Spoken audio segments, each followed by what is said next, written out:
You know, this afternoon we have our president's meeting, formal meeting now on our Constitution. Because this schedule's moved around some in terms of Vice President Biden, what I would have said then is now, and we'll share it with all of you. And then, as I mentioned, at the end of this, we will be joined by our leader, Pelosi. And we just heard from both Bernie and Tim Bishop that this is a war on workers. That's not a slogan. You know, just looking around the room, and now thanks to the lights being down, I actually can see who's here. Just looking here, I see the war everywhere. I see it in your eyes and in your heart, and I know so many of you. And often it feels like, why can't we do more? Sometimes we third-party ourselves. Why can't the union do more? We really don't want to do that. It is about us. And sometimes the battles we face, we don't win at the time. We're not cheerleaders. When there's a war on workers like this, and it is a class war that they started, we actually didn't use that language for generations. As I said on Tuesday, it will take resistance in all forms. That's a strong word. It has a historic message. It may scare some of us and some of our leaders. Some of us originally didn't realize that's what we would be holding when we had these offices. Some of us remember a time when every contract you could look forward to a higher standard of living, as opposed to in every contract defending, as Tim Bishop said, for the 7% who work in terms of the 99%. We're not the 7% for the 7%. We're the 7% for the 99%. We are the 99%.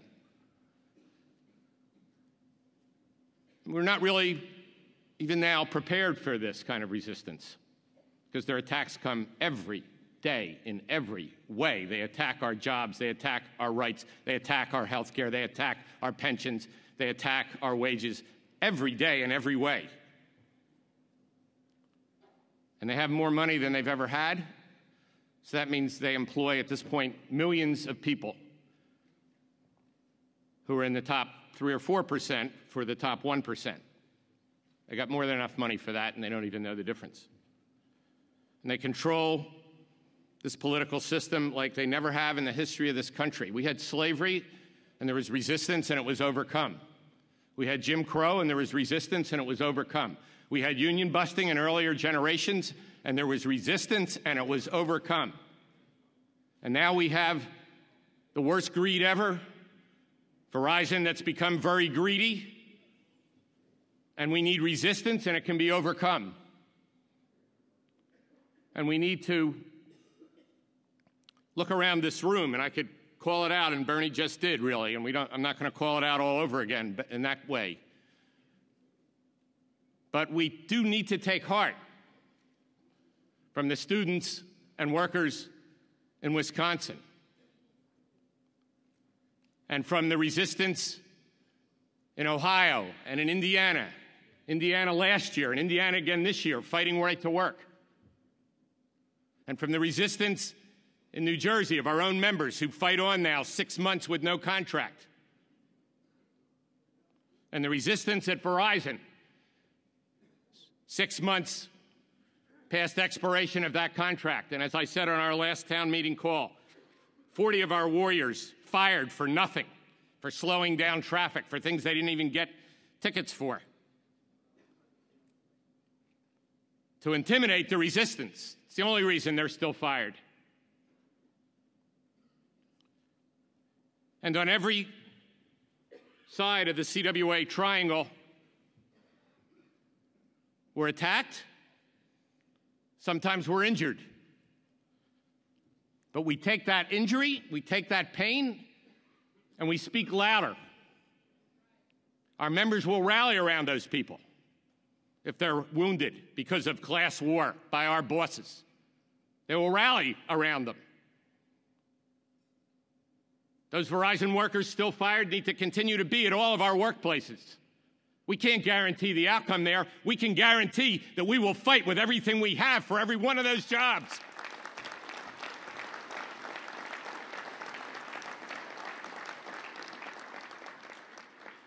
And this resistance is fueled by love and hope, not just anger. And we are angry. And as we saw this week, we build new partnerships, not familiar ground for many of us or for any of us. New partnerships as we ask our leadership, join the NAACP. Whether you're black or white or brown, join the NAACP. That's our ally. We need to make it stronger. We do that not just as individuals, but state by state. Join with Common Cause. Join with the Sierra Club, as well as strengthen every labor council that we are active in. This is how we build the resistance. We build it in new ways. And this chart, restoring our democracy, I would actually call it building our democracy, shows us a path. It's simple, that we take out of here to every shop steward. It's in all the training materials we have now, because people will give up. People will give up if we don't continue to look for and find and build a path through this. And yes, that path may change, and that may frustrate some of us. But that's what a resistance is. This is a peaceful, nonviolent resistance. But it is a resistance. They have blocked up the U.S. Senate, as we talked about this week. That one case, you don't need to be a flight attendant or a passenger service worker. This one case shows how absolutely dysfunctional the U.S. Senate is, and why even simple bills, like that call center bill from Bishop, even the simplest part of it, that we should be able to know when we make a call where the call is answered. And we should be able to press a button, just like all the buttons you have to press now to have the call answered in the United States of America.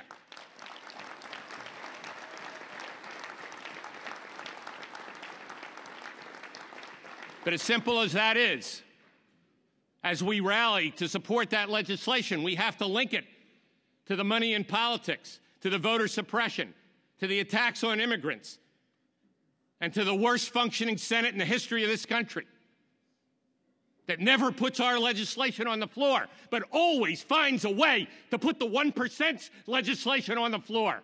They always find a way. And not only do we stand up and fight back, but we remember in our hearts, we are the 99%. That's not just a bumper sticker on our cars. That's in our hearts. We are the 99%.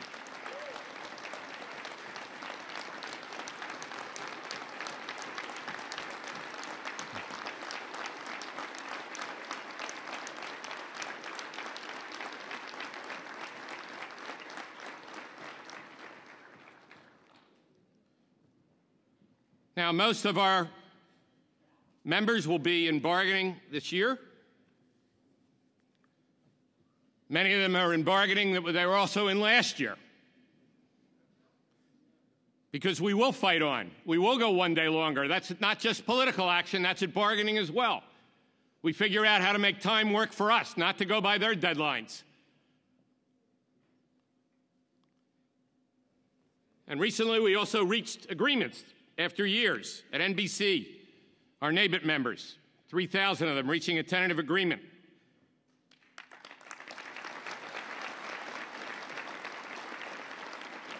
At United Airlines, flight attendants reaching a tentative agreement that they're voting on now.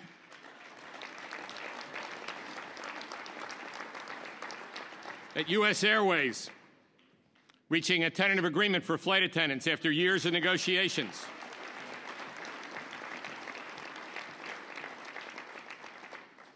But so many of us, hundreds of thousands of CWAers, are in bargaining now, whether it's Verizon or State of New Jersey, 6 months of negotiations, or so many other places, ABC TV, so many airlines, all across our union.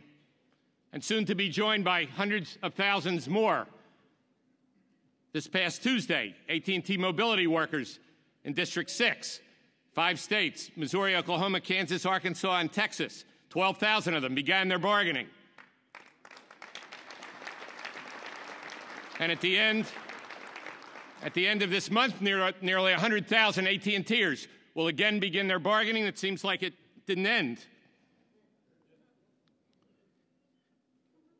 And at Frontier, our workers in the former GTE and in West Virginia, which was Bell Atlantic at one time, now Frontier, the name's changed as Wall Street restructures. Thousands will be in bargaining. More than 15,000 who now work for what's called CenturyLink will be in bargaining. And we could go on and list. It adds up to 200,000 of our members in bargaining this year. And we have to link that bargaining, the base of our union, and our triangle to the other two sides. And this week we focused on political action. And I'll come back to that in closing. But we also focus on organizing. And organizing in the face of this class war is the worst it's been in 100 years or more in this country. It takes true heroes, and we'll hear from one in a minute, to stand up and fight back in the face of billionaire bosses and the worst rules now that they continue to make worse for what it means to organize a union and just sit at the table and negotiate a contract, which in so much of the world is taken for granted, as we used to take for granted our democracy in years gone past. But the organizing in this union, led by you, your locals, your local organizers, is more than 100,000 people right now that we are talking to about how do you build a union? What does collective bargaining mean? Sometimes with success, as we'll hear about in a minute, sometimes not. And as you know, if you're on these town meeting calls, it's deep in my heart, we will not just celebrate the success at T-Mobile in Connecticut, where we won an election by one vote and we're now in bargaining, where they're still trying to destroy our union. But we celebrate that success in Local 1298.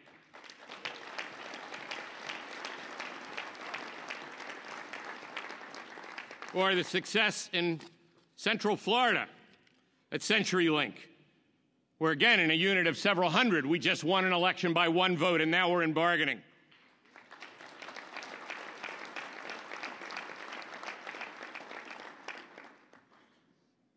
But we also remember where we're defeated, at least for the time being. And I talked on Tuesday about Elvis Alvira and his leadership. And he was not the only leader there.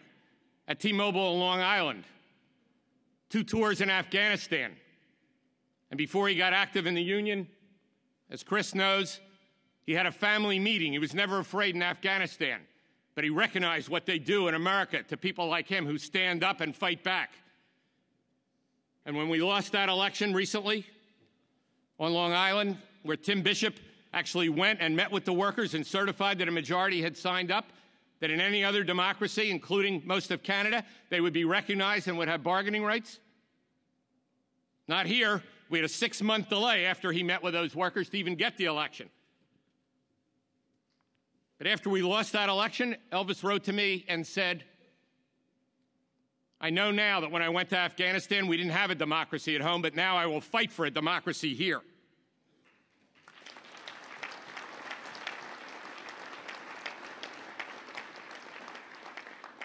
Or Tyler Book, a young worker at a Verizon wireless store in Bloomington, Illinois. He was on 2 of our town meeting calls. First, to talk about how excited he was and how united his work group was. Almost everybody had signed up.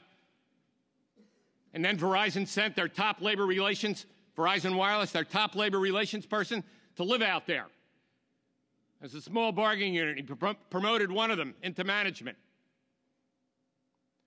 And to get an election, we agreed to put 2 ringers in there from management, because otherwise it would be months, like in the Elvis case, to even get an election. So 2 management people were in the bargaining unit when we finally got an agreement to have an election. And they literally spied on the other workers. And that management is so proud. Matt Antonek, as he goes back to his rich neighborhood in New Jersey, that they were able to win that election by one vote and stop collective bargaining at Verizon Wireless. And Tyler Book got on the call after that. Again, young worker, not like many of us, decades in this union, and he said, we won't give up. We're filing charges about the spying on our unit. We won't give up. And we won't give up. We're going to stay here and we're going to organize and we're going to take our message out across Verizon Wireless. And it's up to us to take that message across Verizon. They're not just very greedy, they're union busters. And